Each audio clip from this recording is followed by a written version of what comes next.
Right now, I'm actually in my island called Eden, and everything you see here is like generated by teenagers. People really recognize that we're living through a period of tremendous change in relation to our media practices and identities. This is my avatar. It's decked out in a whole Global Kids t-shirt. If you don't understand these very personal engagements and relationships, then you're not understanding the structure of how people are participating in public life today. Actually, Silver, who just logged on, was one of the main creators. She made all the textures and the ground. These trees were created by my friends and just uploaded. Part of Global Kids' mission is to develop young people who think of themselves as global citizens. So being able to think critically about how they're learning, how to be able to think about the credibility issues that are involved, how to be able to think about their responsibilities as media producers. How much do you share about yourself and to who? Human Barometer is a really great way to get people's opinions on different matters. We have a host that relays a statement, and everyone that's participating will think about it a little bit and then go to one of the platforms. It turns into a little fun debate.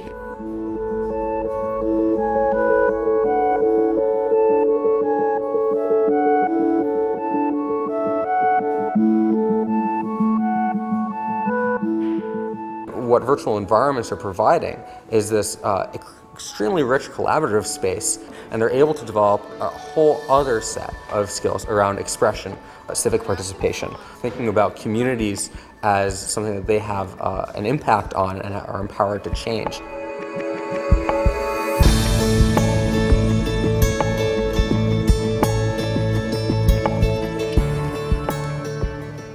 GameStar Mechanic is for creating video games. Like with my games, I always like to challenge people a little bit. I'll put in another enemy just to show. Games are essentially problem-solving spaces, and it requires innovation, thinking out of the box, thinking laterally and not just linearly. In GameStar Mechanic, to play the game, you have to design games.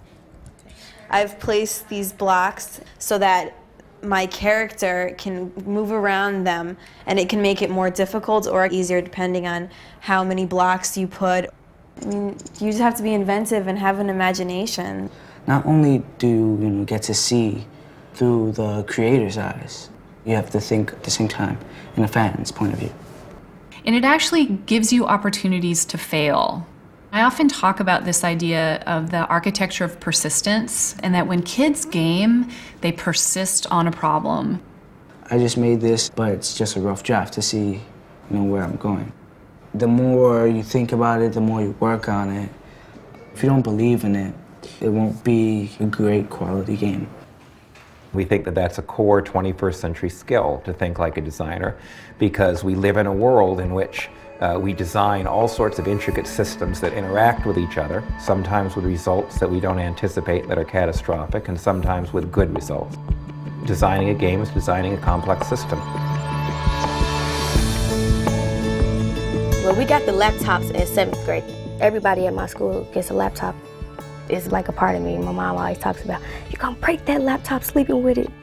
If urban kids have access to these resources, who do they become?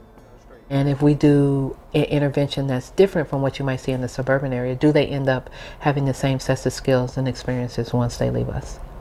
About 3 years ago, we said, well, let's get beyond the poster boards. They've done the research. Can kids prove their understanding of content through the creation of a documentary film? When we did Living Museum, we worked on this project on Ida B. Wells, and we did a little 10-minute documentary.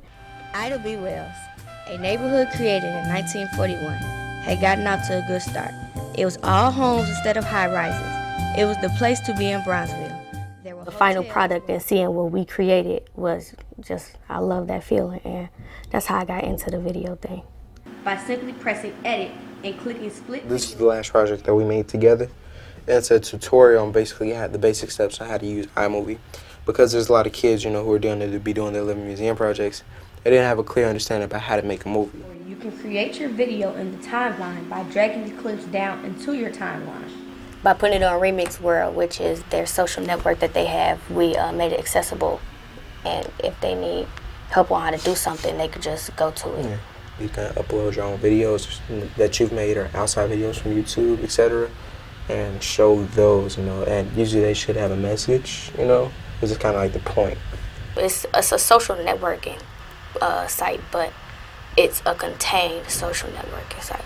So the conversations that you will see on Remix World are much different than the conversations that you will see on MySpace or something. In 2018, they're going to be 21 and 22, and the world is going to be different. And the question is how we prepare them to exist in that world. The question isn't just do we use digital media or not. The question is how. We have to produce people who are not just tech savvy, because there's plenty of people in other countries who are tech savvy. They have to be able to innovate. A book is technology, a pencil is technology. Any technology is neither good nor bad. It depends what you do with it.